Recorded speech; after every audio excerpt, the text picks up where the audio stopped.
Bada bing, bada bing. Welcome to this week's Bacon and Mystery, Bacon and Murder episode. Listen, we have come so far. Welcome to the new year. I'm so surprised that last year I did not commit assault on this mic stand because it's really been stressing me out. But I think this is a good method. How do I sound in your ears? Do you like it? Okay. We are talking about a K-drama today. It's called Night Has Come, and it is probably one of the best K-dramas that I've seen in the past 6 months. I got hooked. Like, first episode in, I got hooked. And I don't know if it's because I love Mafia. Here are the elements of the K-drama. High school. By the way, I'm going through puberty, so. So he's going to sound kind of like Batman, all right? You sound good. Can you give us a sentence? I'm Batman. Batman. Okay. Bat boy. So this K-drama has all of the elements that I look for in a K-drama. You've got high school students in uniform, stuck, stranded in like a boarding school situation. No adults, love stories, but also a real life game of Mafia. A real life game of Mafia. You know the Mafia game where someone is Mafia, other people are civilians. In the middle of the night, civilians go to sleep. Mafia decide to kill one person. The next morning they wake up and they have to figure out who Mafia is. They vote on someone. They kill that person that night. Lots of death, right? But what if it happens in real life? What if that person dies? Uni is our main girl. She wakes up in her room at the Korean boarding school, only it's not Uni's room, or it doesn't look like her boarding school. She's in this room with 2 bare bunk beds on either side of the room. Neither of the beds have sheets, blankets, pillows. Uni is asleep at the bottom bunk of one of these beds in her school uniform, looking like a zombie. Arms pinned to her side, legs straight. Imagine you get drugged and you wake up like that. No one falls asleep like that. No blanket, nothing. There's nothing in this room. It's completely bare. There aren't even desks. Just one small window overlooking the mountains outside. So clearly, we already know that this place is going to be super secluded. Even if you were to run outside and scream for help, who would come? Who would even hear you? Uni wakes up super confused. She's never seen this room before. She gets up to try and look for her phone next to her. It's not there. She gets up and walks over to the bunk opposite in the room. And on the bottom bunk is her phone. And on the phone is a picture of the moon. And the words, "Night has come," starts flashing. And there's blood on the screen. Maybe it's like a movie trailer, right? But then another drop of blood falls onto her phone. Uni slowly looks up and there is a pool of blood leaking from the top bunk onto her phone. And she hesitantly steps back, breathing faster. And there is a dead student on the top bunk. She's been sleeping in the room with a dead student. Her hair is all splayed out like a circle. She looks like she's been electrified. She's just laying there, bleeding out. Uni runs out of the room trying to find someone to help her, but she ends up running straight into the school's indoor pool. Everything about this pool is so unsettling. The water is filled to the point where it's almost leaking out of the pool and onto the floor. And before Uni can even process all of this, a girl walks in front of her on the other side of the pool. Uni has no idea who this girl is, but she's wearing the same uniform as Uni, and she's standing, staring at Uni with nothing but the pool in between them. And in a slow, non-dramatic, just minimal movement, creepy way, the girl steps into the pool, and it's too dark for Uni to see what's going on. She doesn't even react. There's just bubbles. Is she drowning herself? What the hell? But in the middle, getting closer to Uni, the girl's head pops up from the water, drenched. All the hair is in front of her face. She looks like the Ring movie. And she's slowly walking closer and closer to Uni. Finally, Uni makes a run for it. And she slams into other students covered in blood in the hallway. And boom! She wakes up and drops her horror book that she was reading on the bus. She's still in her school uniform, but it's daytime, and all of her friends are very much alive and on the bus with her. They're going on a weekend school trip into the mountains. She looks at the back of the bus, and all the other students are pointing fingers at each other, arguing, bickering. They're playing Mafia. If I were Mafia, why would I try to point the finger at him and just draw attention to myself? I swear it's not me. It's clearly him. He's Mafia, I swear. But it's not one big happy group. We've got lots of other cliques in this little bus, okay? You've got the school bullies on the bus. We've got Kevin, Sebastian, Jason, okay? Telling the Mafia group to, hey, shut the up. Can't you see Kevin's trying to fall asleep? Kevin is like the head boy in charge, the biggest bully of them all, okay? Is he cute? Oh, no. Oh, No. He looks like a bully. Yeah. And then you have girls sneaking pictures of their crushes when they fall asleep on the bus. The quiet girls that don't care to be involved in any of the drama. That's actually Uni and her best friend, Wendy.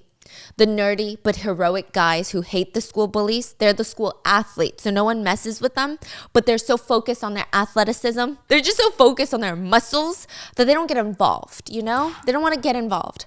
There's a lot going on in this bus, that's all I know, and it's driving straight into the mountains. They finally get into their destination, and all the kids are so excited for this crazy weekend. It's nighttime. With very little supervision, this weekend is going to be a blast. But when Uni and her friend Wendy step off the bus, Uni elbows Wendy. Did we come here last year? I feel like we've been here before. All youth centers look the same. And Wendy goes back to her computer where she's coding. Because of course she is, okay? Like, what high schooler is just coding on a school trip? If that's you, you're going somewhere. I want to be friends with you. You'll probably start your own like tech company one day, but like, it's a little unsettling. It's like too smart for me. I'd be very intimidated. But Uni is freaked out. She looks up at the dorm building in front of her, and they're supposed to be staying in here all weekend. Briefly, she sees a girl standing at the window, or at least a figure of a girl. But when she glances back, it's no longer there. Anyway, they all walk inside, and the youth center has this creepy statue of a girl sitting and staring at everyone who enters. And in front of her is this QR code everyone has to scan to get Wi-Fi. The QR code also gets you the map of the entire place, but everybody scans except Uni, who prefers to take a physical map booklet instead. And we already see dynamics forming. Uni and June. So June is the quiet, hot, smart guy in class. He's also the class president. It seems like they kind of have a thing forming. They're flirting. But one of the prettiest girls in class, Mimi, is pissed because Mimi likes June. But why is June paying attention to the nerdy girl Uni? Anyway, June tells Uni to pick a birthday present before midnight or else he's not going to get her anything. It's giving like cute high school flirting in a good way, you know? And all the other kids are rushing to find their rooms, but Uni is the last one to walk in, and she sees the homeroom teacher asking the two men at the front desk, "Can I use your phone? My signal's not working. I have to call all the other homeroom teachers because I don't know, it seems like they're lost in the mountains." All their phones are down. But the alarming part is the homeroom teacher looks really stressed out about it. He's kind of pacing like, what should we do? Do we have to leave? Should we leave? The rest of the students gather in the auditorium to hang out, but most of them are, they're pretty tired. And it seems like they're just waiting on the rest of the school to join them with their homeroom teachers. So this is just one class of like maybe 35 kids. The homeroom teacher walks in, "Class president." June runs up. The hot guy that Uni has a thing with, right? "I have to get the other students, so send everyone up to their rooms and make sure nobody gets out. It's your job to ensure that nobody causes any trouble. You're in charge. Got it?" "Yes, of course." "Mimi, vice president, come here." Mimi is vice president. "You can help him." "Yes, sir. And we have to do a giant group photo when I get back, so tell everyone to keep their uniforms on." The homeroom teacher runs off, and Mimi looks at June. "The Wi-Fi doesn't even work. Kind of sucky here. But do you know why we have to take a group photo at night? I thought usually we do it during the day." "Yeah, it's a little weird, but what can we do?" Everyone starts forming their own cliques in the gym, and you can tell who are the popular girls, the troublemaking guys, the smart ones, the quiet, shy ones. And at that moment, the lights turn off, and there's this high-pitched frequency just echoing in the gym. Everyone drops everything to cover their ears, and someone's screaming, "Turn on the lights! Who's doing this? It's not funny!" One of the girls grabs her phone to use the flashlight. Another student joins in, and everyone falls silent. In the middle of the gym is a tall figure covered in a white sheet like a Halloween ghost. One of the tough guys throws a basketball at the ghost balls. Ghost balls? Yeah. What? At the ball area of the Oh. And he plops over. And it's one of the troublemakers. It's the class clown. And all the students are annoyed and freaked out. It's creepy out here in the mountains with no Wi-Fi. Like, what the hell, guys? Stop playing around. Fucking idiot. But the kid gets up. He's not done. Everyone listen. Listen clearly, because I heard something. I heard back then, maybe a few years ago, a female high school student self-exited here. And there's a rule here. If you're smart, you'd listen. The only thing that you cannot do under any circumstances is, should you ever after midnight look into a mirror, don't ever look behind you. Do you hear me? And if someone grabs your ankle while you're asleep, even under the blanket, don't you dare look. If you don't follow these rules, everyone is quiet and they're staring at him, waiting for him to talk. It's terrifying, suspenseful. Only a few lights came back on in the gym, so it's dark. If you don't, a ghost will come. And he starts running towards the popular girls who scream, "Hey, you freaking psycho, cut it out. What the hell is wrong with you?" His friends pounce on him, laughing, telling him to grow up, but clearly they love it. And after that freaky prank, everyone gets sent by the class president and vice president to go to their rooms. On the way, one of the students asks one of the minion bullies. So his name is Noah, and he's one of the nerdy guys. His best friend Danny is also nerdy. And Noah goes, Sebastian, when can you pay me back? Because my mom doesn't know that I lent you the money, and I have to pay for my tutor next week. The bully smirks. Noah, why are you doing this to your friend? I said I'll pay you back with interest, didn't I? The bully pulls back his fist but doesn't punch Noah, puts him down and says, I said next week, didn't I? He's about to walk off, but Noah says, I need it by, and the other minion bully comes up and screams at Noah, get freaking lost. What are you, a freaking loan shark? But Kevin, the head guy in charge, ultimate bully, HBIC, head bully in charge, comes up and smacks Sebastian, the minion bully, in the back of the head. You piece of shit. Did you buy lottery tickets again? Kevin looks at Noah and his other friend, and he's like, come here, Danny. Danny, did you lend me money too? Danny's shaking, just being looked at by Kevin. Huh? Yeah, but you can pay me back slowly. I'm not in a rush at all. So it seems like the minion bullies borrowed money from the nerdy guys, telling the other kids that it was Kevin's request, so they could spend it without Kevin knowing. Kevin pokes Danny's stomach. How much did I borrow in total? I'll pay back. All of it. As long as you play a game of basketball with us. What do you say? Kevin looks unhinged. Like the other bullies, they have the typical angry egomaniac, like, I want to be alpha male, be scared of me. That look, that vibe. But Kevin, Joker, calm, collected, chaos in his eyes. He's holding Danny's head in his hands like a little baby, like he's about to kiss him. What'd he say? Meanwhile, in Wendy and Uni's dorm, the two besties, it's similar to the one in Uni's bedroom, or Uni's nightmare, the one that she woke up in that was all bare, but this one has desks, wallpaper, lights, decor. It's kind of cute, but definitely two bunk beds in the same exact window. They unpack a little bit before Uni gets to reading again. Wendy sneaks over and sticks a present in Uni's backpack, birthday gift. Then she sits down to work on her computer. No internet. I have to take my coding class. Why is this not working? You yelled at me for reading on this trip. Who studies during a school trip? Stop showing off that you're the best. No wonder the kids call you Mensa. Mensa is the organization name, Uni. Plural. For one person is Mensan. Idiots. Uni smiles. They go back to their things, but Uni's phone dings. What the hell? It's the map downloading. I told you I didn't want it on my phone. I'd like the physical map. I didn't do that. Wendy gets a chime on her phone too. She picks it up and the screen reads, it's now time for the Mafia game. Please check your occupation. Uni checks hers. It's civilian. What the hell is this? Mine says I'm a civilian. Wendy says she is too. What's going on? New rules pop up on the screen. The participants will be secretly assigned as civilians, doctor, police officer, and/or mafia. The doctor can prevent the execution of a participant of their choice. The police officer can find the occupation of the participant of their choice. Starting from 8 a.m. to midnight, the participants will select mafia members by vote.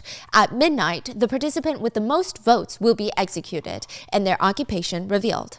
After the voting ends at midnight, all participants except the mafia members will go to sleep. Then the mafia must execute someone. Dang. Most of the kids are in their dorm rooms confused when they get the message, but it just seems like most of them think that one of the kids probably, I think his name was, probably Ethan was the one that came up with this game and downloaded it onto everyone's phone or like sent a link because he's obsessed with Mafia. He's the one in the bus that's like, we got to play Mafia, everyone. So most of them are in their dorm rooms opening up the messages, but Kevin and the other bullies are playing basketball with Danny and Noah. By basketball, I mean hurling basketballs at their balls and making sure that they don't flinch or move for pure enjoyment, I guess. But the rules continue on everybody else's phones.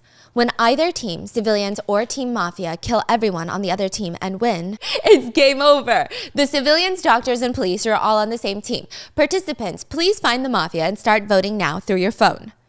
There's an online chat through the game that you can text through, and one of the kids, Ethan, is excitedly texting, "Let the fucking games begin, bro!" The other kids are rolling their eyes. Hey, you think he made this game? He's probably Mafia, right? He's liking this way too much. Whatever, just kill him off. Unanimous vote, everyone? Everyone, vote for Henry. Esther texts that into the group chat. 3 votes are casted for Henry. They responded to the massive chat. Everyone keep going. Let's vote Henry off. Uni and Wendy, they just go with the flow with the stupid online game and they click Henry's name. Why Henry? Oh, Ethan. I'm so sorry. Oh. Yes, Ethan. And they just click Ethan's name because they're like, you know what? Vote this guy off. He's probably the one that created this game to begin with, and he's so obsessed with Mafia. He's the one in here like, let's freaking go. Uni and Wendy, they cast their vote for Ethan just because why not? And when you click the student's name, that means you cast your vote. But Uni stops for a second. Wait, but I didn't register. How would they know my name? Now Wendy's suspicious. She goes to her computer and says, the internet doesn't even work. How can we play the game and talk to each other? They head out to the lobby receptionist area to investigate. The 2 receptionist men are gone, and so is their teacher. How's he not back yet? Do you think something happened? What if the teacher got into an accident? Wendy has no answers, but June comes walking down the stairs. June, you have no idea when the teacher is coming back, right? No, my phone's not working, so I can't call him. Does your phone work? No, neither of our phones work. Where are all the staff here? I guess they went with the teacher. Nobody else is here. I've been looking. Now Wendy's intrigued. What? They just all left? What do we do then? I think there might be a phone in the office, right? There must be. June, will you come with us to check in the office? The 3 of them, they head into the back office and the phones don't work. Uni notices that there's a fresh coffee sitting near the machine, not even touched. Are you guys sure you didn't see anybody? Nobody. The phone on the landline on the table starts ringing. Uni rushes over to pick it up. Hello? Hello? There's a high-pitched buzzing on the other line and then like a beep and the line goes dead. Wendy's like, wait, Uni, try calling emergency services. She starts pressing the buttons. No dial tone. The phone is dead. Their cell phones buzz though, and a new message comes through the game. Mimi, the vice president, the one who also likes June, is asking Uni to come to the pool right now, ASAP. It's an emergency. Uni looks up from her phone and looks at June. Do you know what this is about? Yeah, we're making a school trip video, so we have to interview everyone for their own clips. Fun video in a situation like this? That doesn't really sound fitting. They scoff and they start making their way down to the pool, but they pass by Noah, who has a nosebleed. He's one of the ones that were playing basketball with the bullies. Noah, what happened to you? The thing is, the guys wanted to talk to me, so June looks pissed. He knows it's the bullies. He tells the girls that he's going to catch up with them, but wants to talk to Noah first. Meanwhile, the bullies are still slamming basketballs into Danny in the gym. Now they're aiming for his head. June walks in with Noah trailing after him, just blood dripping down his nose. Hey, you, what the hell are you guys doing? Danny, get up. I said get up. Danny's nose is bleeding. Kevin's smiling. You're taking your pranks way too far, Kevin. Prank? June. Kevin walks straight up to his face and whispers, no prank. I'm so fucking serious right now. June's not scared to get beat up? No, I guess he can't beat up the class president because then the school would actually do something about it. Oh, what? Yeah. June says, Danny agreed to help me with the event tomorrow. I can take him, right? For school. June grabs Danny's hand and is about to walk off, but Danny pulls back and says, it's fine, June. It's fine.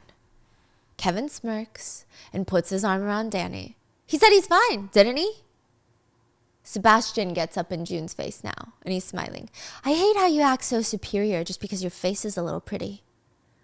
Before Sebastian can start more shit, a basketball is thrown at the back of his head. He turns around. It's the two athletes on the bus. How can I tell they're athletes? They're wearing Adidas tracksuits with their names on the back. They're athletes, okay? Yeah, What definitely. kind? We don't know. Oh. I want to say wrestling. Oh, okay. Right, because they know how to fight. Oh. Sebastian's pissed. Oliver, you son of a... Kevin turns around. Why are we all gathering here tonight, huh? What kind of shit are you guys trying to stir? Leave us alone. Oliver smiles and zips up his tracksuit. We came to work out. Why? We can't do that? Kevin puts his hand on his temples like he's stressed. He spits on the ground next to Oliver's foot. Losers who can't even make the national team. Yeah, go ahead. Work your ass off. Kevin taps him on the chest and is about to walk off, and he says, let's go, to the little minions. On the way out, Sebastian spits near Danny, and Oliver is about to stop a fight, but June stops him. Meanwhile, Uni and Wendy go to the pool because that's where Mimi wants Uni to go, I guess. There's girls waiting there already, and they ask Wendy to stay behind, and Uni goes down first. It's the same dark pool from her dream. And behind her, she hears, happy birthday to you. Mimi, the class VP, the popular girl, and her friends are holding a cake with no lit candle. Mimi's holding the cake, and when they're done singing, she says, just imagine it's lit. Make a wish. Uni pretends to blow on it, and Wendy finally makes it down to the pool, and she looks disgusted. What's gotten into you, Mimi? You never even talked to us, and suddenly you're giving her a birthday surprise? Mimi looks at Wendy. She's one of those girls that I would be scared of her smile, okay? Uni tries to soften the tension and glares at Wendy, her best friend, and says, no, thank you, Mimi. It means a lot. Don't thank me. We're friends. I even have a present for you. A birthday beating. What? They pause, and two guys try to pick up Uni to try and throw her into the pool. Whoa. The other girls are recording and laughing, and finally Mimi stops the guys. Stop, guys. She's gonna cry. Put her down. Mimi walks over to help Uni up. Sorry, we were too harsh, right? Happy birthday. And she lifts both of her arms and pushes Uni straight into the pool behind her. And Wendy is pissed. What the fork is wrong with you guys? How dare you push her? Uni's trying to swim, but something grabs her foot and she gets dragged down into the water. She's trying to push up, but she sees a ghost, a girl in uniform holding her down. But when the camera pans back around, we don't see that girl. Wendy can't swim, so she's screaming for help. She can't jump in there. Thankfully, June gets back down into the pool to meet up with Uni and Wendy. He jumps in to save Uni, and Mimi's stupid plan backfired. So her whole thing is she's trying to bully the love interest of her love interest, but she's only pulling them closer together. Do you guys know the story of my first date with my husband? Okay, I don't know if it was my very first date, but it was like one of the very first few dates really early on in this relationship. This man, he didn't ask me about my hobbies. He didn't ask me about my interests. This guy asked me about my credit score. And I'm just thinking, who does that? This is like either the biggest green flag or the biggest red flag, or is it just weird? I don't know. Is it beige? I remember thinking, I don't even know what a credit score is. Like, do I need to know that? He was really shocked because it really is that deep. He sent me down this like 40-minute rabbit hole, and we're married now, so I guess it's been 10 years. All you need to do is ask someone for their credit score. And if you're like, Stephanie, I have no idea how to build my credit score, same. My credit score was actually horrendous when I met my husband, and I got you. Chime's got you. With Chime, you can build your credit score while shopping. When you use the secured Chime Credit Builder Visa credit card, you can build your credit scores with on-time payments for everyday purchases. You know what I hate about most banking services? The never-ending fees. Oh, you need to breathe while you use our banking app? There's an oxygen fee. I mean, of course I'm joking, but it does feel like that sometimes. But Chime has 0 annual fees, 0 interest, and you don't need to go through any credit checks to apply. Chime is also super convenient. It's accepted anywhere regular Visa credit cards are accepted. And it's really simple to use. You can set up a qualifying direct deposit and then use Spot Me to overdraft up to $200 without fees. So if you accidentally overfilled your shopping cart or underestimated the bill, there is no need to awkwardly put your stuff back on the shelves. You can rely on Chime. Even if you need cold hard cash for whatever reason, you can use the Chime app to easily find an ATM near you that you can access with your card and get your money. You can access over 60,000 fee-free ATMs.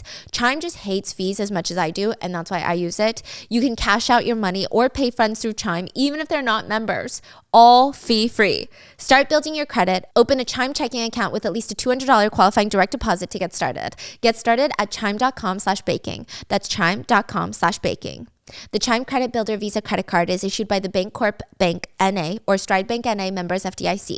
Out-of-network ATM withdrawal and over-the-counter advance fees may apply. Call 1-844-244-6363 for details. Late payment may negatively impact your credit score. Results may vary. Early access to direct deposit funds depends on payer. Spot Me eligibility requirements and overdraft limits apply. June brings Uni to the nurse's room and lays her down. She's still soaking wet, but she's fine, not dead. June, on the other hand, he's shaking. So apparently the backstory, the lore to this is June used to be on the swim team, but he gave up swimming because one of his friends drowned in the water. He was so traumatized he can't swim or even submerge himself in water anymore. Like, truly, it's trauma. And Uni's like, are you okay? Yeah, I'm better now. I should gather the rest of the kids and talk to them, though, to get some rest. There's a knock on the door, and Wendy and the others walk in. Mimi's there. Mimi, this is June. Apologize to Uni now. Birthday beating? You don't think that's too harsh and immature? Mimi starts crying like a freaking pick-me girl. I'm so sorry. I just really wanted to give you a birthday present and make you have fun. It's okay. Really? You promise you're forgiving me? Wendy's disgusted. Why is Uni forgiving her? Why is Mimi putting on the fake tears? So annoying. Uni's like, yeah, I forgive you, Mimi. And when they walk out, some of the other students are waiting for them in the hallway, anxious. The teacher's not back. We don't know what to do. June takes charge. Everyone back to your rooms. Worst case, if he's still not back by tomorrow, I will go out in the morning and look for him.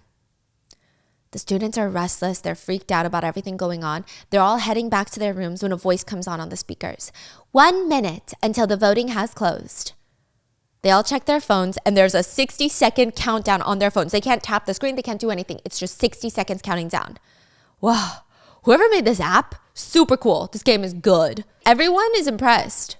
They're like, Ethan, good job. But he's confused. The speakers turn on again. The voting has ended. Ethan, with 24 votes, will be the first to be executed. Ethan's friends wave bye at him, and he dramatically grabs his head and starts falling on the ground. There he goes again. They try to tell him to quit the pranking, but he hears this frequency noise that no one else hears, and it feels like he's losing his mind. He starts banging his head on the walls, trying to stop the frequency noise. He's screaming, banging around, and then suddenly he stops, and everyone's looking at him in fear because this is too much for a prank. He's like slamming his head on the walls. His head lifts up slowly, and all of his eyes, no pupils, it's all white. He calmly gets down on the ground and starts bashing his head on the floor. And everyone starts screaming. His friends try to stop him, but he keeps going further and further until his entire face is smashed and there's blood splattered everywhere. And even then, he won't stop. He starts throwing himself on the walls next to him, breaking all the paintings, shattering glass. The students next to him are getting soaked in blood splatter. And finally, he calmly walks down the hall and throws himself out the window. The voice on the speaker comes back. Ethan's occupation was a civilian. And in the hallway, calm sleep music plays over the speakers, and each one of the kids drop down onto the ground to fall asleep. Oh, they just pass out? Uni wakes up on the ground in the hallway. The sun is up and shining. She looks to her side, and all the other students are just as they were. What the hell is going on? A lot of the students start crying. Ethan, where is Ethan? And they feel guilt because they all voted for him. Uni runs over to the open window, and Ethan's on the ground outside dead. Everyone's phones start ringing. The speakers announce, before the voting ended, the police officer used their power. They asked if Noah, the nerdy victim of the bullies, was the Mafia. Noah was Mafia. All participants, please find the Mafia and start voting. No is Mafia? Everyone slowly looks around, but Noah's gone. Meanwhile, Oliver is trying to get answers. Wait, it's the speakers. Where's the broadcast room? It's upstairs on the second floor, no? Let's go. Oliver and his athlete buddy run up and some of the other kids trail after him. The other half stay and one of the guys walks in to use the restroom, but he screams.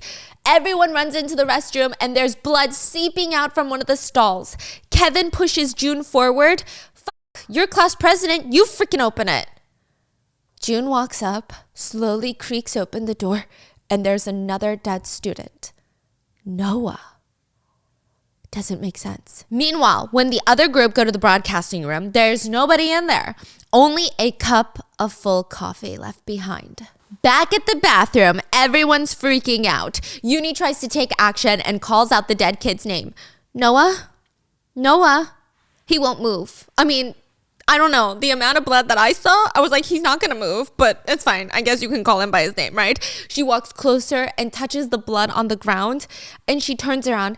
The blood hasn't dried yet. It hasn't been long since he's died. And then all of her bravery gone down the toilet. She starts throwing up on the floor. Kevin grabs June by the shoulders. Class president, what are we gonna do now, huh? We gotta get out of here. Tell everyone, we have to get out of here now. They start running out to grab the others. All the students' phones ding. It's June with a mass text. Everyone outside the building now. Everyone starts running, booking it, running out the front door. There's not a single car. Nobody's phone is working. June points to the left. I saw a gas station on our way in that way. Let's go to the left. The whole class starts running with the 3 bullies in the very back. But before they can even get off the property, the speakers start ringing again. The game must be played within the designated area. The game must be played within the designated area. What the hell does that mean? They all check their phones. It's a red warning. I think it's telling us not to leave. They look around and there's a white line border around the parking lot. If they step foot out of it, what happens? June turns around. Wait, nobody move. Don't go past the white line. Let's just think about this first. One of the kids doesn't believe him. He's like, no, I want to go home. And he runs out past the white line and they're screaming after him, no! He stops right outside the white line. Nothing happens. So another one of his friends sprint after him. Now 2 people are outside the white line. Everybody holds their breath and the speakers turn on again. Samuel Lee is being executed for breaking the rules. Alex Hyun is being executed for breaking the rules. Both of them are outside the white line. They throw their hands on the sides of their heads. It's the frequency noise only they can hear again. Their eyes go white. They're emotionless. They turn around to stare at their classmates again and then at each other, and they start running into each other full force, smashing their heads into each other over and over again, banging their heads until there's literally brain matter everywhere and blood is flowing towards the class, who's all crying and standing there shocked. They're traumatized. Is it really It's really bad? Yeah, this K-drama is pretty gory.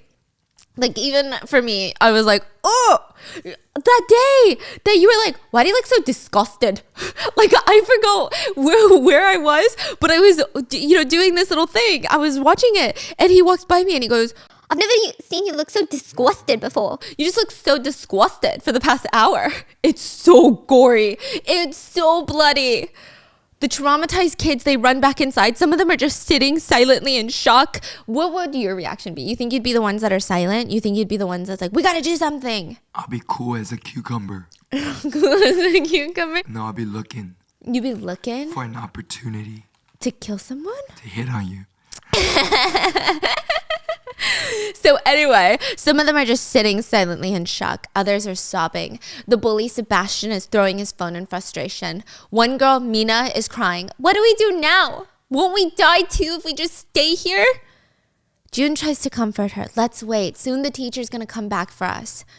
Another girl cries, nobody's coming back. You know that. How long do we have to stay with the dead bodies? I don't want to be here with dead bodies. Don't call them dead bodies. They're our friends. They're dead. What do you want me to call them, huh? June, you do something. We have to go home, don't we? There's tension when another student screams at the girl, "Hey, shut the fork up. You saw what happens when you leave. How are you still talking about going home right now? Go alone then. No one's stopping you." Meanwhile, Kevin the bully finds a set of keys to all the office doors on the receptionist table. He pockets them without telling anyone. They sit in some more silence before Uni starts running upstairs. Maybe she's thought of something. I don't know. Her big idea. She goes to the rooftop. Wendy and June follow her up. Nothing. Still no signal. What did the voice say earlier? That we can't leave the boundary? That's defined by that white line, right? Does the line go all the way around? If there's a disconnected line, can't we leave technically by the rule standards? They start running circles on the roof, and there's one part that leads into the forest, into the mountains, and they can't see the white line. It like disappears in there. It looks like the mountain area could be considered inside the boundary. But maybe somewhere out there, the line is disconnected. The three go tell the others and just suggest that they all go into the mountains to see if there's a way that the lines are disconnected. But most of the students are against it. They think it's dangerous. We saw what happens if you even accidentally step outside. Eventually, a ton of students volunteer to go with June to explore the hiking trail. Uni tries to go, but Wendy stops her. Wendy warns her, if something happens to her, June will have to slow down and she'll just be a burden, putting him in more danger. Stay here. This seems to be the only reason she doesn't go. But Mimi, the one that's got the hots for June, Oliver, the athlete, they all form a group and they decide to make it a whole trip. Meanwhile, the others who are left in the school, they just have to stay and wait. The hiking trail team, they venture into the mountains, and eventually the white line gets super, super thin. So it's not even like, it's not a circle. So it's not like, oh, the mountains are all encompassed in this white line. It's actually like a one lane. It's about to be closed, but instead there's one lane that keeps going up the mountains. Oh, they want them to go. Mm-hmm. So Right. they can't like walk side by side. They have to walk single file. That's how skinny it is. If you trip, if someone pushes you, you're out of the line and you die. Back at the school, the rest of the groups are mainly just crying and sobbing. Kevin and the other two bullies open up the rooms that they found the keys to, and one of them is a convenience store. It's like a snack bar, and they're stoked. But I highly doubt that they're going to share this knowledge with anyone else because they're the bullies, okay? Meanwhile, Uni suggests to Wendy that they need to find the restaurant area, like the cafeteria. They have to take the two boys into the freezer. There should be freezers in the restaurant, right? The parents will want their bodies to be laid to rest. It's too hot right now. Wendy thinks she's insane. She thinks that they should just wait for the police, but Uni doesn't think so. She instead goes to take pictures of the two dead boys, Ethan and Noah. Uni's done taking pictures in the bathroom when she notices another stall has blood seeping out and a phone on the ground. She opens up the stall. There's a bloody fire extinguisher. Uni's confused. She goes back to Noah's body. The only injuries are on his forehead, so that means he was attacked from the front. Wendy's over it. She wants to gag. Let's just get out of here. His head is hurt badly, but his hands and his arms are fine. There's no signs of him protecting himself. If this really was because of the game, he would have been awake because he's Mafia. So why would he not avoid being killed? Because he was chosen by Mafia to get killed? Can Mafia choose Mafia? That means a Mafia member killed him, right? Wendy's confused, but why would a Mafia member kill another Mafia?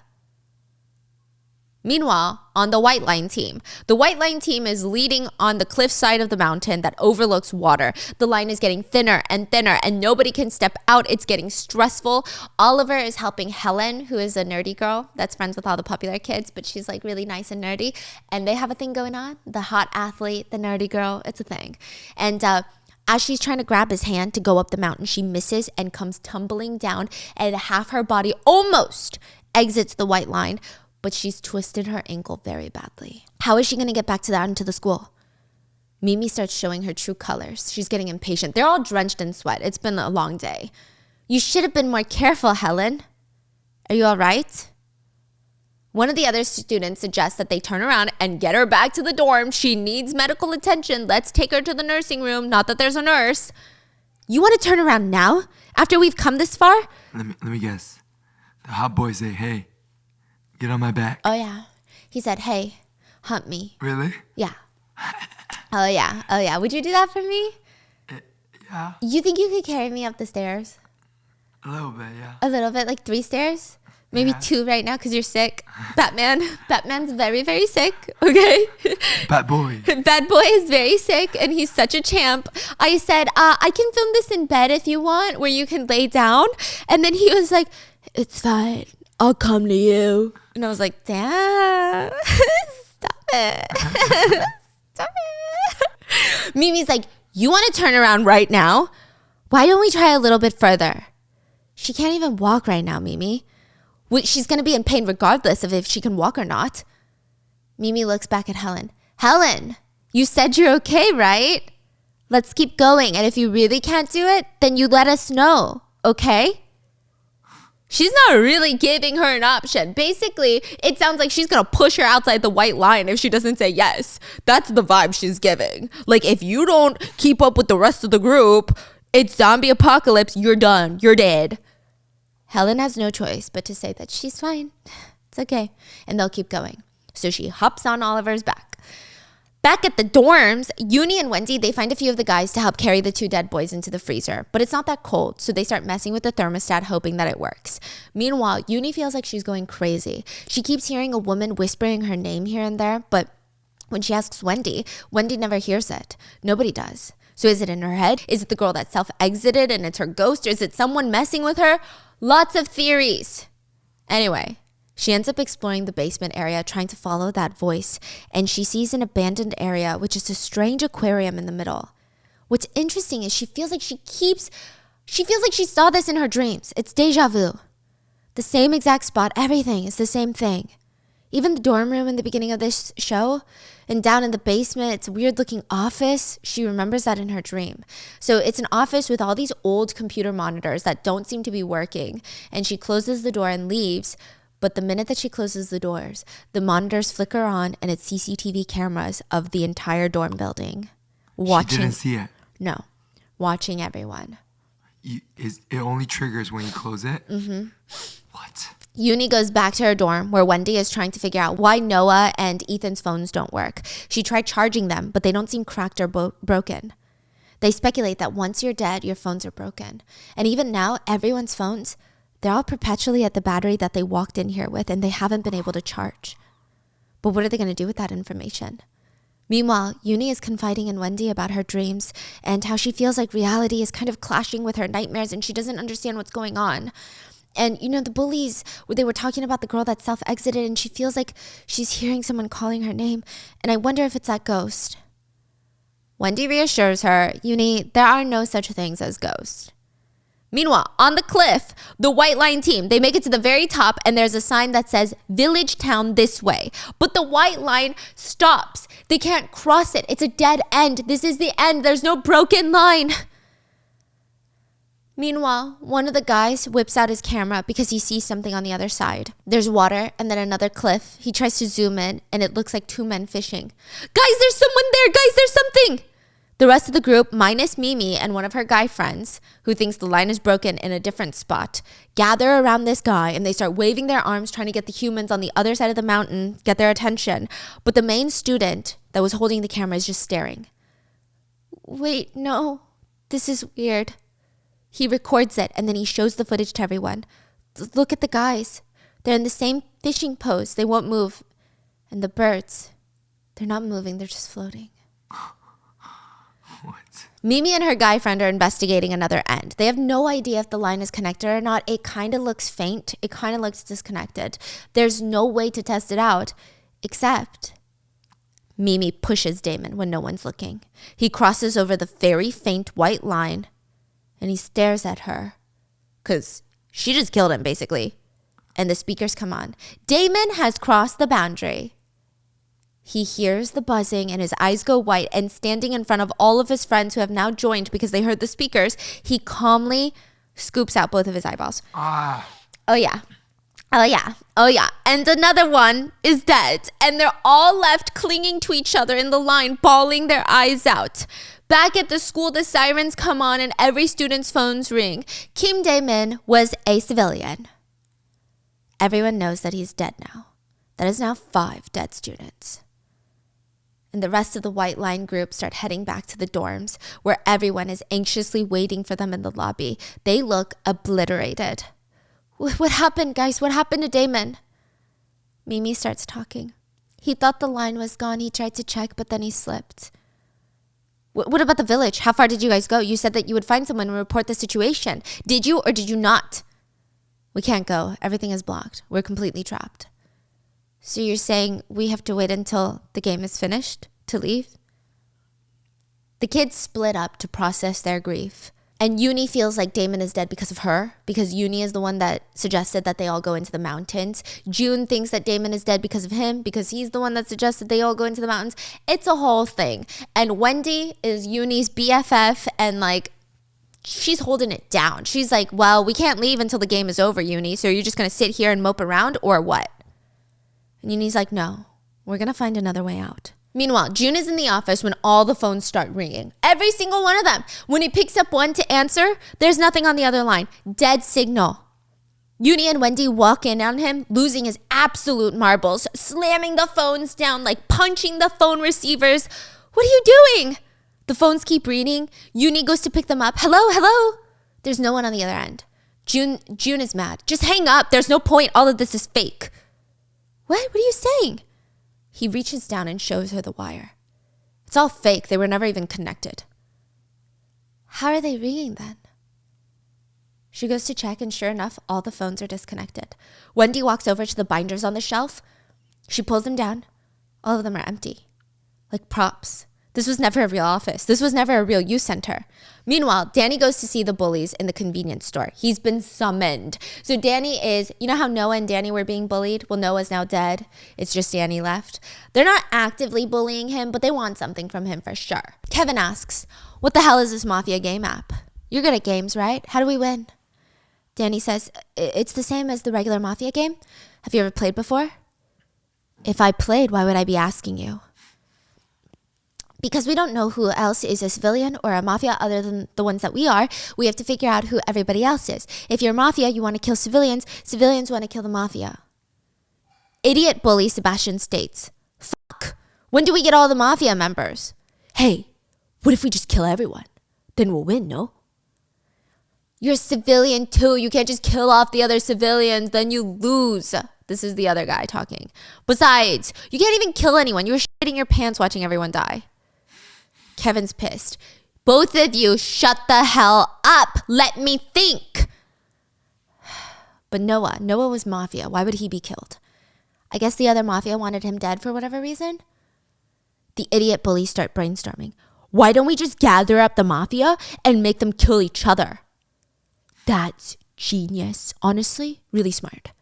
Kevin is annoyed. You idiots. What's so good about that you think will work? Who's gonna tell you they're mafia, huh? The minions hold Danny down while they steal his phone. Give me my phone back. Danny's freaking out. Once I find out if you're an ally or not. Shit. His phone doesn't show his role either. So none of their phones show their roles anymore. Wow. Uh-huh. Give it back. Let me check one last thing. What are you doing? Whether or not I can vote using your phone. Because if I can, that means I can just swing the votes in whatever direction my heart so chooses by stealing everybody's phones. Kevin tries, but he cannot vote on someone else's behalf. I don't know how they know. And he tries using Danny's finger to force it to happen. It doesn't work. It's weird. This game has no bug. Yeah.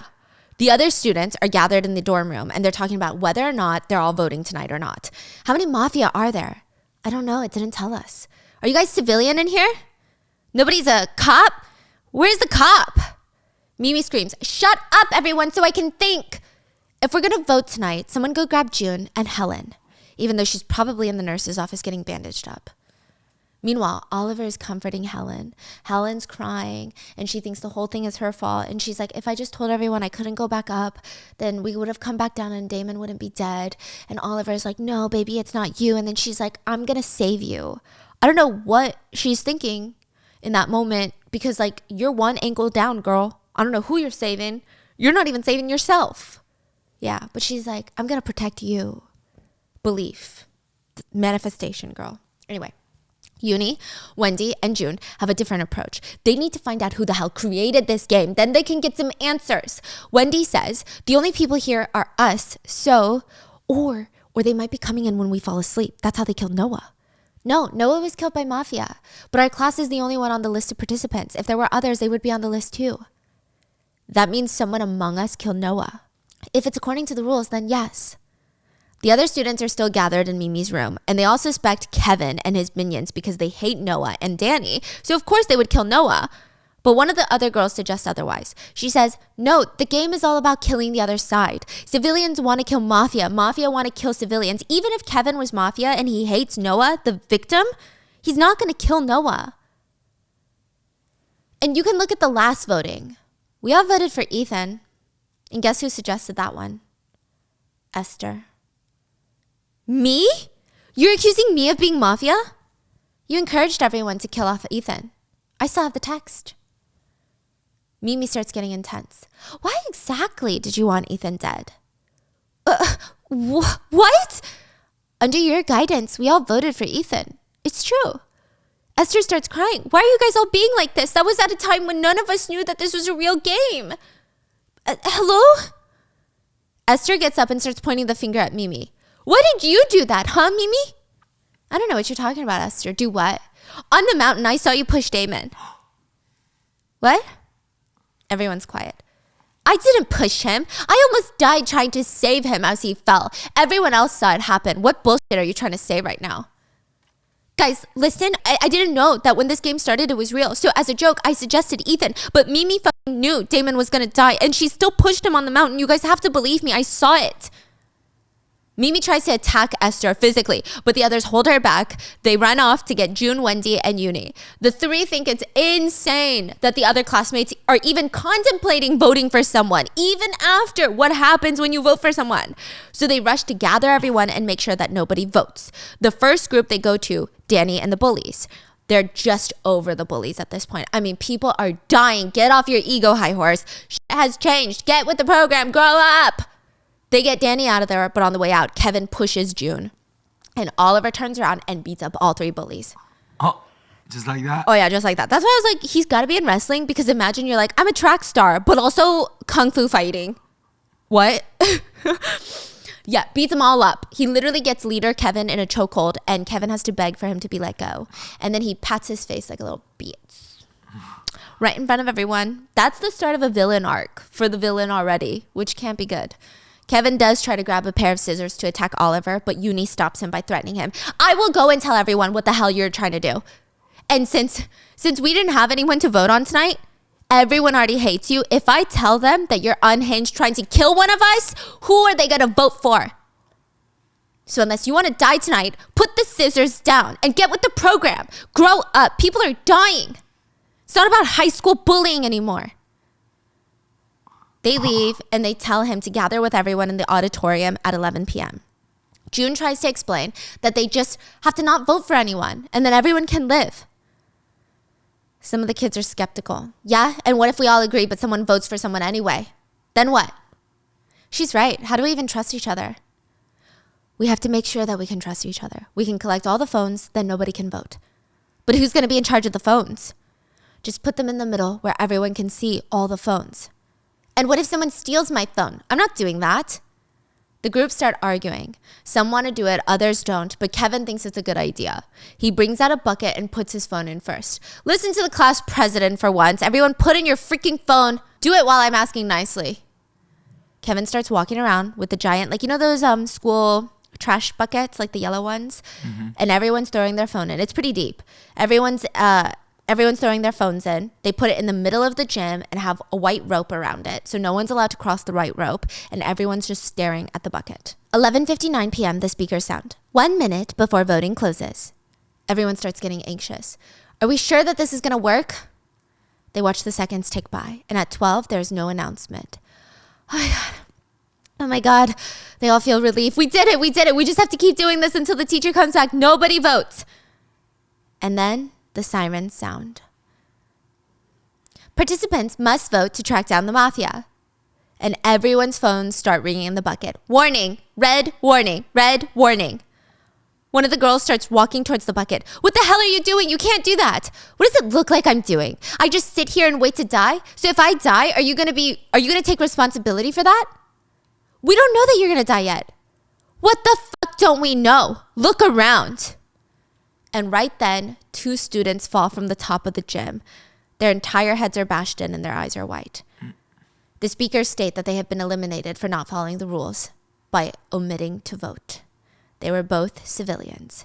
Kevin freaks out, reaches into his pocket, grabs his phone. So yeah, he pulled out his phones while he was passing out his bin. Wow. He starts voting and everyone starts running for the bucket to find their phone. There's a frequency noise sounding off. One of the girls hears the frequency. So one by one, like at random times, they're getting offed. Wow. The lights turn off because one of the students went over to cut the wire and then shove it down her throat to electrocute herself. Yeah. Other ones are shoving broomsticks into their mouth and like literally piercing it through their heads. Some of the, yeah, it's a lot. June starts having a panic attack. He doesn't even go to look for his phone. Uni has to pull him down to try and find his phone, but he's already hearing the noise. Now the students are in the dark, killing each other, trying to find their phones. They're just like, so many of them are just walking off to off themselves. All the side characters, most of them are civilians, except one, I think was like Mafia. They all end up dying, literally trampling on each other. Only Kevin is chill. And then he sees the perfect opportunity. He walks over to the crowd and he picks up the phone, holds it up in the air. Oliver, your phone's over here. This is the guy that just beat him up. And he throws it under the bleachers. Oliver runs after it. Meanwhile, the first 2 votes are casted. So remember Mimi and Esther were fighting? They find their phones first. Mimi votes for Esther. Esther votes for Mimi. And all of this is being broadcasted. And Esther can hear slowly that everyone is finding their phone and voting for her. Meanwhile, Oliver can't find his phone under the low bleachers. He literally can't reach underneath. Meanwhile, Mimi finds June's phone for him and tries to make him vote. But instead of voting for Esther, June votes for Uni. Uni votes for June. Wendy votes for another friend. That friend votes for Wendy. So they're trying to split the votes so that Esther doesn't die. But it's too late. All of it is too late. Oliver's eyes turn white. And in front of Helen, he walks up to the 2nd floor railing and suspends himself with rope. The voting has ended. The one with the most votes, Esther, will be executed. Esther was a civilian. And Esther starts crying. I told you guys I was a civilian. Why did you have to do this to me? Everyone refuses to make eye contact with her. They won't even look at her. She runs out crying and that sleepy music comes back on and all the students pass out on the gym floor next to their dead classmates. Bro, that's crazy.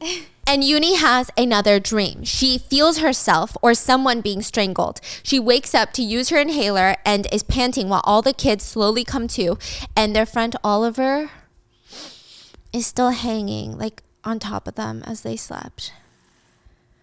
One of the girls tries to shake her friend awake in the morning, but she's laying still. She's cold and there's a white sheet over her head. Uni is freaking out, okay? Because it looks like she's been strangled, just like how Uni saw in her dream. Her dreams and reality are merging. Meanwhile, Mina is shaking June by his shirt.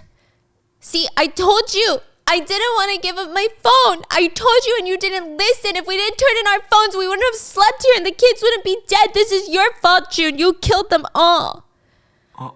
Who said this? Mina, like another random girl. June looks so disturbed with life and himself. He apologizes and he just walks out of the gym and he gets ready to go cross the white line. But he doesn't, last minute.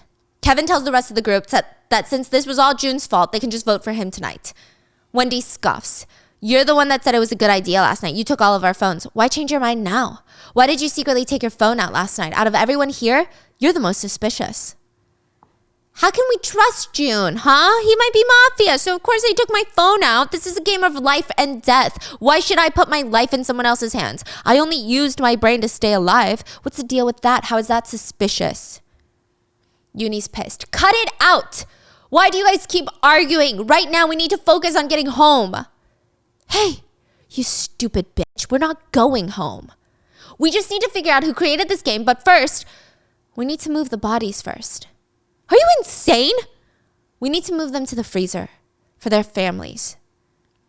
Kevin tries to leave and not help, but the others gang up on him. And he realizes that he might have been the class bully, but right now he has 2 minions and there's a class full of people who have memories of being pushed and shoved by him. He reluctantly helps. Meanwhile, June comes back and Uni tries to talk him out of his guilt, and she tries to make him snap out of it. Listen to me. If you want to take responsibility for this, then let's do it together right now. Every single day, another one of us is going to die. If you want to really take responsibility, we need to get these kids out of here. So help me figure out who's doing this. Uni is the last one to walk out of the freezer, and as she's about to walk out, a few boxes on the side fall over. She walks over and there's a vent, an air vent. She opens it up and it's huge. And out crawls a girl with long hair, like a ghost staring at her. What? And Uni feels like she's being strangled, and she plops and faints on the ground. June and Wendy rush in, get her inhaler, and she wakes up in the infirmary next to Helen, who's bandaging up her foot again. Helen's emotional. Oliver was helping me find my phone. Why do we have to do this? Why do we have to die? It's not fair. Kevin grabs everyone else into a room. Emergency meeting. I'm going to say it very nicely, everyone. Speak up if you're Mafia. Wendy smirks. If you were Mafia, would you speak up, you idiot? Then police, speak up right now. I don't think police would want to speak up right now either. Hey, June, you're Mafia, right? You're the one that gathered all the phones. Was that Mafia's plan? Civilians died. Mimi tries to defend June. What are you talking about, you idiot? Mafia died too. There was like one Mafia who died. Mina, the girl whose best friend died in the middle of the night, she's distraught. Her close friend Esther is dead. Her other close friend is dead. Hey, Kim Mimi, Esther accused you of being Mafia last night, and you killed her, and she's a civilian. What? I wouldn't know that. I chose her because she was trying to pick me. Besides, I can say the same about you. What? Oh, Jules, your best friend that died this morning? You fought with her last night. An argument between friends is an argument between friends. Why would I kill her? You always talk shit about her behind her back because she treats you like some sort of maid. You wanted her gone. It'd make your life easier. Everyone does agree. Jules did make Mina's life miserable, just bossing her around. But Kevin's over it. So much yapping. Someone start confessing.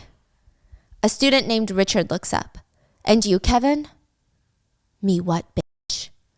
Why did you sneak your phone out of the basket? You knew that we were all going to die, didn't you? You kept quiet so you could kill us all off? I told you already. I just didn't trust June. But if you don't trust him, why would you force us to trust him? Kevin scoffs and says, you're the one that killed Jules. What? You think we don't know? You confessed your love for Jules and she rejected you and she posted about it online making fun of you. That was a joke between me and Jules. Oh, don't lie to yourself. You think we're dumb? Every single one of us in this room knows that you got on your knees crying, begging for her to take down that video of you confessing your love. You think that there's anyone in here that doesn't know about that? After that, you went around talking shit about how she's full of it and how much you hate her and you want her dead. But you can't kill her off first because that'd be too obvious, right? You're Mafia. Kevin grabs his phone and votes for Richard. Everyone gets the notification and the speaker announces it. His two minions vote off too before walking. The bullies are feeling anxious though.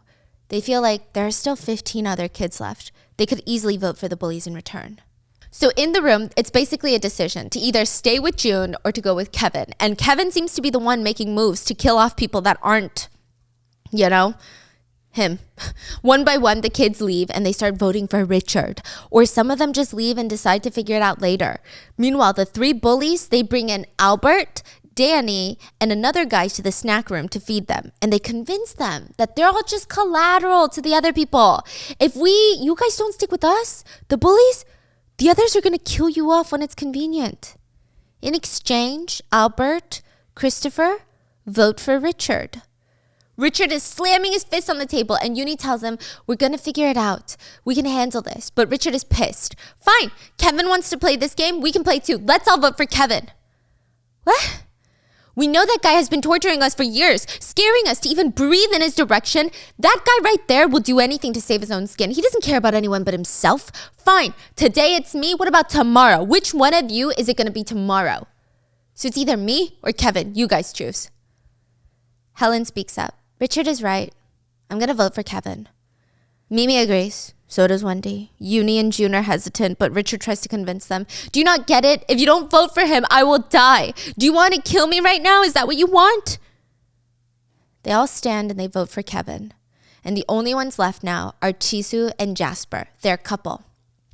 Richard and June go to convince them to vote for Kevin. So they're all close. Like Mimi is close with Jisoo. They're all friends.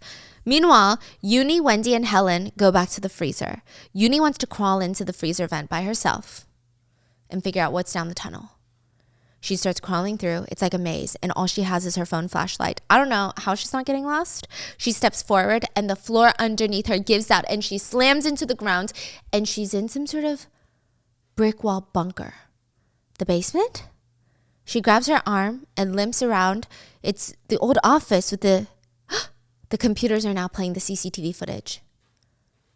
Oh my God, the hallways. She starts walking and she walks out into the hallway of the basement, opens up a door, and now she's in the dorm room building. But it's not, it's weird. So the dorms are on the second floor, but she's in the basement, but this looks like the hallways of the dorm rooms. It feels confusing. It's like a weird labyrinth. It's a maze. None of this is making any sense. And it looks never ending. It looks like there's infinity dorm rooms. What the hell is going on? She feels like she's going to get lost in here. She tries to text into the app. I'm on the second floor and something is weird. Someone please come. But it can't be sent. And she's getting exhausted trying to get out of this weird second floor, not really hell maze. She's sweating. She's about to give up when she hears a noise.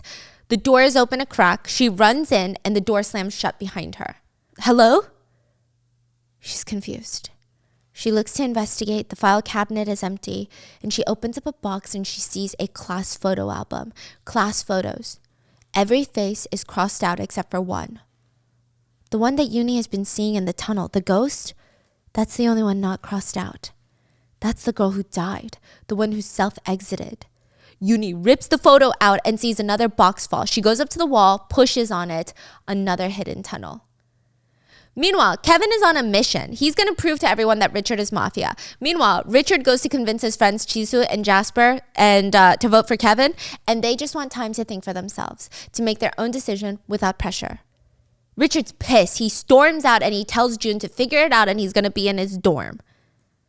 Richard has 7 votes. Kevin has 6. When Mimi and June go back to find Richard in his room, he's not there. He's not in there? Let's go find him.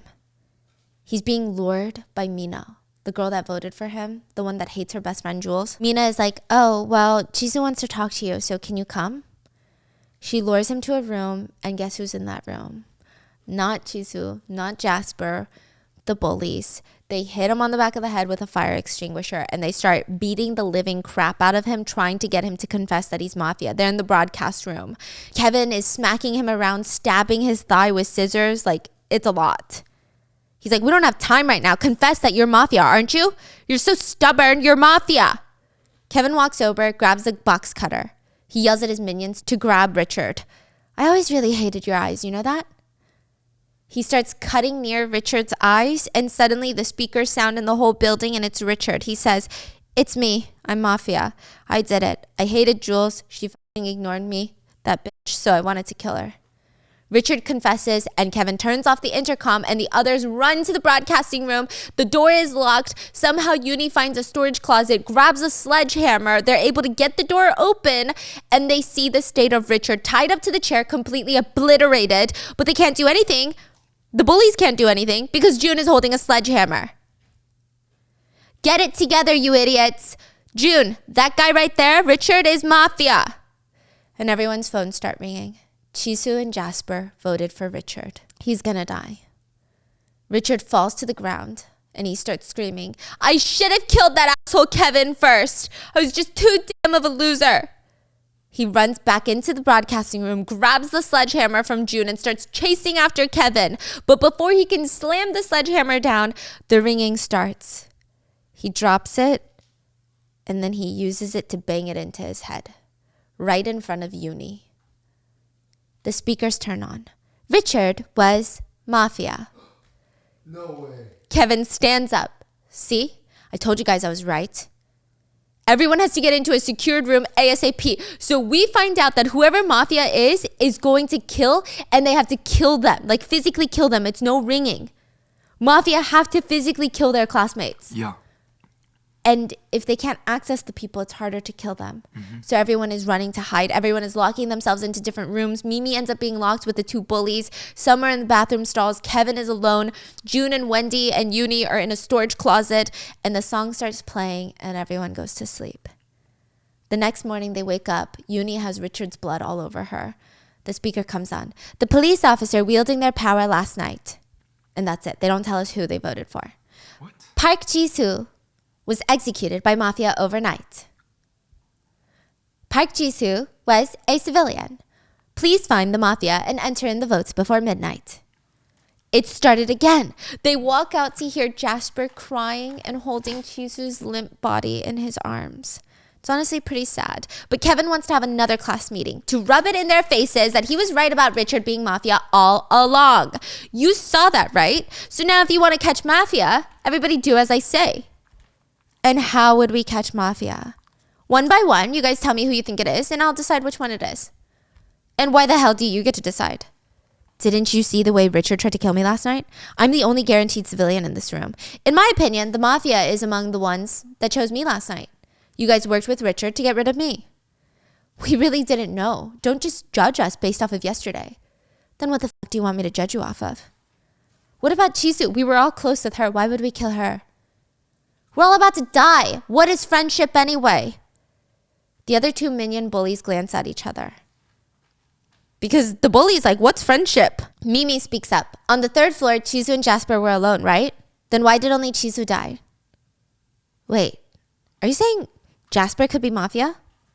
Would he really kill his own girlfriend? I mean, Jisoo did always nag him, scolding him like some old wife. We see around the corner, Jasper is listening. Kevin's over it, not the answer he wanted. Fork Jasper. I'll tell you who's next. June. This one chased me with an axe to help Richard. Isn't it obvious? Mimi's pissed. He thought he was helping a civilian. We got betrayed by someone we trust. We were all played. We're victims here too. Helen's like, I agree. There's no way we can pick June because of that. Everyone get your phone out and vote for June. Uni glares up at Kevin. Hey, dipshit, you ever heard of innocent until proven guilty? You have no solid evidence, so stop insisting you know something. What? This is a witch hunt. You can't just go around picking whoever you like, Kevin. My gut is my evidence, you stupid bitch. Do you have any evidence that he's not Mafia? You don't. Evidence? I have it. There's a CCTV room in the basement. I'm sure everything was recorded there. They all rush downstairs and Wendy sits down to try and hack into it, but all the files are gone. Someone deleted them on purpose, all of them. There's no auto-delete. Kevin glares at them. Mafia. Working together. The teamwork is impressive. Uni's like, what? I know what I'm looking at here. The way you guarded Richard from us and then now you're guarding June and you came here to delete everything. Uni tries to argue he's wrong and she just wanted to help. But Jasper, who was already going to get picked, remember, because he's Jisoo's boyfriend, he starts chiming in. How did you even know this place exists? Because you came here to delete the files. That's why, huh? What? No, I found this place by coincidence. June is pissed. Why the hell would she drag us down here if everything was just going to make her look suspicious?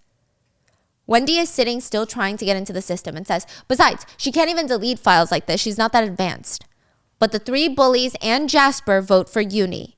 Uni is able to convince the rest of the group to wait till 11, where she and Wendy will try to restore the CCTV footage and prove that it wasn't her. Meanwhile, Mimi, Mina, and Helen are in the infirmary waiting, and Mimi suggests that they just all vote for Uni now, just in case. Kevin was right last time, but Helen's disgusted. And if she's civilian, then what? Then, oops, what can we do about it? If you vote for Uni right now, you're just like Kevin. You're just trying to kill people because you don't like them. She wants June all to herself. That is true. But Mimi's not going to go down without a fight. She smiles and says, maybe you're Mafia, Helen. What? No, it's just that you, Uni, and Wendy are so close recently, have been getting along so well. And I just thought, maybe you guys are all Mafia. Mina tries to defuse the situation and Helen walks off. Meanwhile, Wendy is busy trying to get into the files. June and Uni go back to the tunnels to try and figure out how to prove that she's not Mafia. And Uni stops him and asks, what are you going to do if it turns out I'm Mafia? You put your name on the line for me. It doesn't matter, Uni. Why doesn't it matter? Because I won't ever vote for you. But when they go through the tunnels, there's a dead end. There's no hole on the ground like she stated. everything is blocked.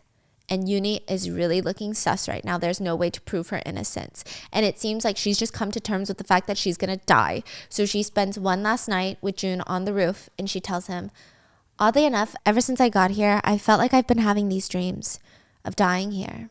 They're just dreams, but they're pretty scary. And since I've been so sick so often, I just thought, wow, I could really die here. I don't really like the thought of that. You know, I don't think I want to die. He wipes the tears off of her eyes. You're not going to die. I'm not going to let you die. We have to go home. Aren't we going home together? Yeah, let's go home. Okay, and don't worry. Even if we don't get the CCTV footage, there will be another way. Could there be any other evidence? And as they're thinking, Wendy texts that she got the footage. So they all run back into the basement. The whole class is there. But before the footage can be played, one of the computers bursts into flames. They rush to put out the fire, and Kevin is pissed. Gathered us all here to light us on fire. You guys are really something, huh? I swear I didn't. It's not me. But the others won't even look at her, which means that they're going to try and kill her. But one of the screens without power starts flickering on again. It's footage of the pool. There's a girl in uniform eerily still staring at the camera. Uni pulls out the class photo, the creepy class photo with the ghost girl in there, and she says, it's this girl. Kevin snatches it out of her hand and laughs. Hey, you idiot. We don't believe your lies anymore. Uni says, look at the time code on the camera. It's right now. We're all in this room right now. Who's in the pool then? I'm telling you, there is something other than us here. And I think it's something to do with this game. You really think that after watching all the way that your friends have died, that even if you win, you're going to just get to leave here? That they'll just let you go? So do you just want to be a good little boy and play the killing game you're told to play? Or do you want to find out who's behind this? If we find the connection between that girl and this game, we might actually be able to get out of here. The whole group decides to go to the pool area to investigate. Clearly, the ghost is gone, if there is a ghost. And it's kind of silly because it's not like they're going to be able to find the ghost hiding under a pool chair. And midnight is getting really close. Kevin is constantly reminding them. June suggests that they try something different for voting this time. Out of 13 votes, Uni got 4. You die if you get the majority. If we split the votes, then maybe nobody dies. So cast 4 votes for somebody else, so it's a tie, and then everybody split the rest of the votes. Then who will tie with her then? Nobody looks. June offers. He wants to be the one that's tied with Uni. It's a huge risk. Both of them could die. At 12 a.m., the voting ends, and they all wait in silence, and it works. Finally, a loophole they can keep using. But as they're about to walk out of the room, the speakers come on. June and Uni have tied. In 5 minutes, a second voting round will end. Those who have not voted for either of them will have to vote for one of them. If it is a tie again, everyone will be executed. What? Yeah. Oh yeah, you sound like a horse. Mimi starts screaming at everyone to vote for Uni. Wendy starts yelling at everyone to hold on for a second, just hold on. Uni and June are just standing there not knowing what to do. The alarms are blaring, everyone's screaming to just freaking vote already. Meanwhile, June is reflecting back at everything that happened, and he speaks up. I'm Mafia. And Uni's like, what are you doing? I collected the phones because I wanted to win, and I deleted the footage. I did this because I wanted to win, but I can't do this anymore. I can't keep killing. But Uni knows he's lying. Mimi tries to tell everyone that it's not June, but they start voting for him. Wendy's trying to pull Uni off of June, and the minute he dies and is executed, they need to be somewhere safe because the next round is going to start. In the end, June has the most votes. Uni is dragged away, and he starts hearing the ringing until his eyes go white, and he falls back into the water. What? And all the lights turn off, and the song starts playing. It's time to go to sleep once more. And we see a quick flashback. Mimi is Mafia. She pushed Damon off the white line. She smothered Chisu in her sleep. And now she's going to kill again. And that is where I leave you. What? Yeah. Part 2 will be up next Monday. Okay? And that will be the final part. Who do you guys think are Mafia other than Mimi? How many There's more? more? There's more. There's more Mafia. Who do you think is going to survive at the end? And who is setting up this game? If you have the spoilers, don't leave it in the comments. But if you haven't seen it and you just listened to this, who do you think is doing it? Leave it in the comments. And I hope you guys enjoyed. And I'll see you guys in the next one. Bye.